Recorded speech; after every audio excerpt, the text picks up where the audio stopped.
Action. Jauh-jauh dari Sewon, ini Sewon juga sih tempatnya. Aku dari mana tadi ya? Dari selatan, jauh-jauh ke Kedai, apa ini daerah Sewon Pecel Pinco, hanya untuk disuruh testimoni katanya. Mau ngapain nggak tahu. Ya udahlah. Tadi sempet dikasih tahu sama yang punya akun Mata Rantau, the best kan, Mata Rantau boy. Mau ngomongin tentang Bang YP itu apa, Bang YP itu siapa, gitu, gak ada yang kenal. Ya iyalah nggak terkenal kok, mau ngapain. Bangke. Gila. Pertama tadi apa mas? Pertanyaannya? Profil dulu, Oke, profil. Namaku Bangkit Yuda P. Prastya. Biasa dipanggil Bang YP. Kalau di dunia teman-teman di dunia persilatan itu dipanggilnya Bang YP. Kalau nggak tahu Bangkit, kadang kalau dicari namanya Bangkit itu mana itu nggak ada yang tahu kadang. Lebih banyak yang tahu namanya Bang YP. Tuh. Aku lahir di Sumatera, di Lampung. Tanggal sekian, bulan sekian, tahun sekian ya. Di sensor. Siap. Oke, terus kecil di Sumatera.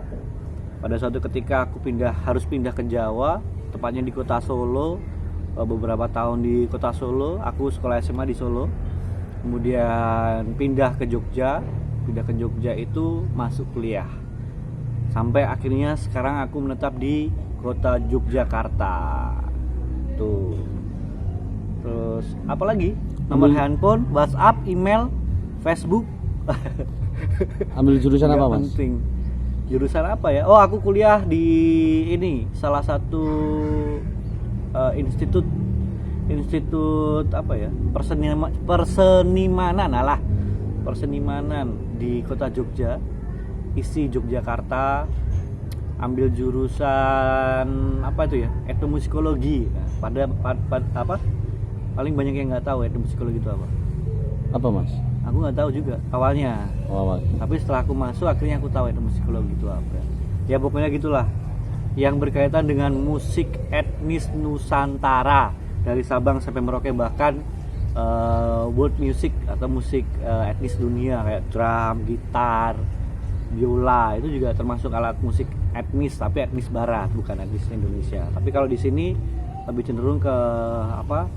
Etnis Nusantara lah, dari Bali, Jawa, Sumatera. Kemudian ada, kalau di Jawa banyak nih, ada Sunda, ada Banyumasan, ada Jogja, ada Jawa Timuran, macam-macam beda-beda, dan itu harus dikuasai semua oleh anak-anak jurusan etnomusikologi. Berat. Aktivitas sekarang apa mas? Aktivitas sekarang apa ya? Sebenarnya jauh banget dari apa yang sudah kupelajarin di kampus seni ya.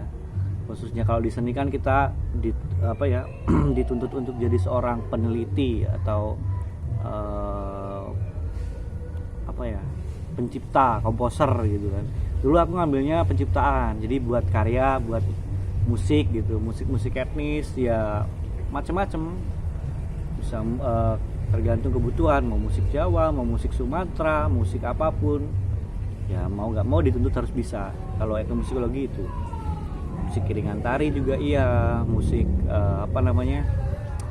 musik bumper, musik single, apapun lah. Kalau di etnomusikologi itulah kayak gitu. Sekarang kerjanya apa? Ya itu tadi menyimpang, belum selesai ya tadi ya. Kalau pekerjaan, aku kebetulan berminat di salah satu cabang olahraga apa ya, ya ada di dalam cabang seni, cuma agak berbeda gitu. Dia aku lebih ke manajemen seninya, tapi menurutku beda juga sih manajemen seni dan apa yang kulakukan sekarang, antara manajemen seni, event organizer, kemudian apa itu namanya satu lagi, show management. Kebetulan aku lagi berkutat di dua dua cabang nih antara event organizer dan show management. Kalau yang ku fokusin saat ini adalah show management, biar nggak jauh-jauh dari jurusan. Gitu. Pernah pegang acaranya siapa aja Mas? Waduh, kalau mamanya megang nggak bisa aku pegang, susah ya, bukan barang. Jadi mungkin aku sedikit kasih penjelasan ya, antara mungkin aku pernah belajar di kampus tentang manajemen sebuah pertunjukan gitu. Sebutnya 11-12 sih. Cuma banyak istilah yang berbeda antara kampus dan apa yang kita lakukan atau manajemen yang ada di luar. Kalau di kampus ya bahasa atau istilah kampus yang digunakan secara terus menerus ya itu jadi kebiasaan, jadi bahasa yang memang sudah ada di situ gitu. Kayak produksian, kemudian ada apa namanya stage manager, kemudian ada kru, ada apalagi ya MC, LO, macam-macam. Itu memang ada, cuma ada beberapa istilah yang berbeda ketika aku belajar di luar atau aku handling suatu manajemen pertunjukan di luar. Itu khususnya di show management. Di show management itu di bawahnya IO ya. IO itu macam-macam. Kalau setauku ada namanya pertama sebelum kita masuk ke ranah acara itu, jadi untuk mempersiapkan sebuah acara atau sebuah event kegiatan itu yang pertama adalah kita bentuk namanya orang program. Orang program ini yang akan membuat konsep secara general, secara secara utuh sebuah acara, kemudian dikemas menjadi menjadi part to part yang harus orang show lakukan. Orang program udah buat konsep. Setelah dibuat konsep, kemudian untuk mendukung dari konsep itu, misalnya dalam suatu acara diperlukan tim produksi. Tim produksi itu mempersiapkan equipment atau kebutuhan yang dibutuhkan saat running acara atau event itu akan berlangsung. Misalnya kalau terkait dengan sebuah pertunjukan ya artinya ada panggung, ada sound system, ada lighting, kemudian ada gate atau pintu masuk, kemudian ada tenda-tenda atau totem, dekorasi, macam-macam itu ada di produksian. Kalau di event organizer, kemudian setelah itu baru masuk ke show management sendiri. Show management itu larinya ke adalah orang atau tim yang bertanggung jawab di ranah dari opening ceremony sampai dengan closing ceremony.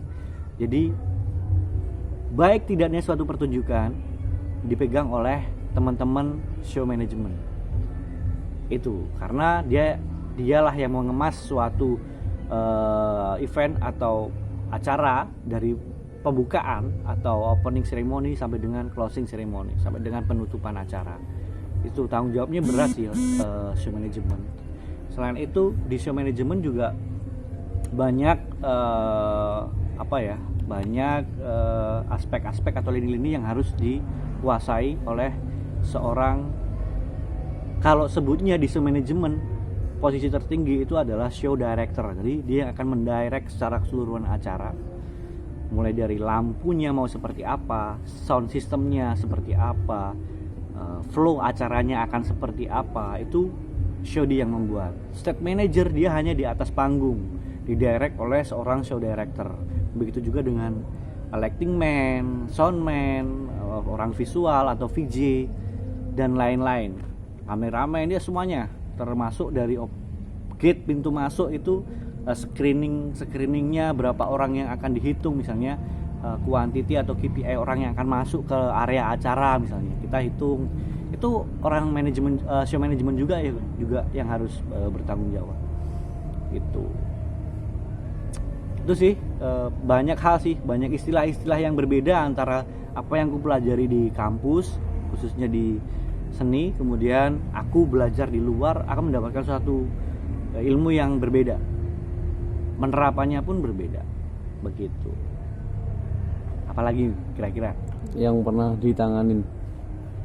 Apa ya, malu ya kalau ngomongin itu tuh, belum banyak pengalaman sebenarnya. saya pasti kalah dengan orang-orang besar yang di Jakarta sana, kayak Mbak Asti Wendra, kayak Pak Wisnu Tama. Wah, jauh banget gitu. Yang mereka yang udah handling sesuatu yang bersifat internasional gitu. Mungkin aku baru belajar ya di dunia IO per IO-an. Cuma aku kebetulan udah kerjasama dengan beberapa artis, kemudian termasuk dengan klien-klien besar yang ada di Indonesia. Kalau handling event untuk artis nasional ada beberapa sih di listku yang udah pernah aku touch atau ku sentuh langsung mereka, kayak konser Sobat Ambyar yang lagi ngehits sekarang nih, Didi Kempot. Aku udah beberapa kali sama beliau. Terus ada Vincent Desta. Kalau konser ya ada, kalau lokal ya ada siapa ya? Ada Guyon Waton, Wawes, Nufi. Itu udah pernah juga. Kayak kalau Jogja itu ada Segidok. Kalau Mas Heru, vokalisnya Segidok, itu dia pernah buat waktu itu event di Jakarta, di Semarang, Dapjut kalau nggak salah. DJ juga. Terus kemudian ada, kalau DJ sekelas DJ ada DJ Yoren, ada Jona, macam-macam sih. Yasmin juga udah pernah touch langsung dengan aku. Kemudian meskipun terkadang aku nggak langsung datang ke talentnya atau ke artisnya langsung, lewat tim yang ada di di backstage. Jadi mereka yang harus nge-share atau harus memberi informasi ke mereka bahwa nanti acaranya akan seperti ini, kalian masuk di ranah ini di jam sekian. Itu timku yang di belakang di backstage. Di backstage ada LO talent, ada koordinator talent, itu yang mereka langsung bersentuhan dengan artis. Kalau aku kebanyakan nggak begitu, tapi ya nggak semuanya artinya nggak semua aku handling langsung, aku turun gitu, nggak. Itu sih ya itu. Nama IO-nya? Nama IO-nya apa ya? Aku nggak punya nama IO sih, tapi aku freelance sebenarnya. Freelance, bisa kerja di mana aja dan siapa aja gitu yang membutuhkan jasaku. Kalau IO Jogja ya ada, waktu itu pertama kali di Virgin Indonesia, kemudian terus di Sky Entertainment, kemudian apa itu namanya, Spartan. Banyak banget. Aku harus sebutin satu, banyak banget. Di Bandung ada siapa, di Jakarta ada Vistacom misalnya, di Bali ada apa, banyak banget. Kalau butuhin jasa? Hah? Kalau butuhin jasa ngubungin kemana? Hah? Butuhin jasanya ngubungin kemana? Hubungin kemana ya? Kalau ditanya itu, ya cari aja di Bang YP, BANK_YP. Udah di Instagram ada. Bisa diulangi nggak? BANK_YP. Itu aja. Kalau mau nyari profilku di mana, apa yang pernah aku kerjakan gitu, ya itu di situ ada semua. Kebetulan aku juga naruh beberapa event-event yang pernah aku handling di Instagram. Aku nggak main YouTube soalnya, beda sama yang ini nih, Mata Rantau. Aye. Ada harga teman nggak sih? Oh, gampang itu mah, bisa dinego. Itulah sekelumit cerita tentang lika-liku laki-laki, lika-liku lika-lika Mbak Lika. Bangke. Ya, kurang lebih kayak gitulah ceritaku tentang dari dunia seni kemudian pindah ke manajemen khususnya di event organize atau show management lah. Ya begitulah kurang lebihnya. Mungkin ada sesuatu yang kurang, ada sesuatu yang lebih, nanti bisa calling aku di chat di Instagram atau komen di Mata Rantau. Nanti mudah-mudahan kalau ada kesempatan bisa aku jawab. Thank you ya.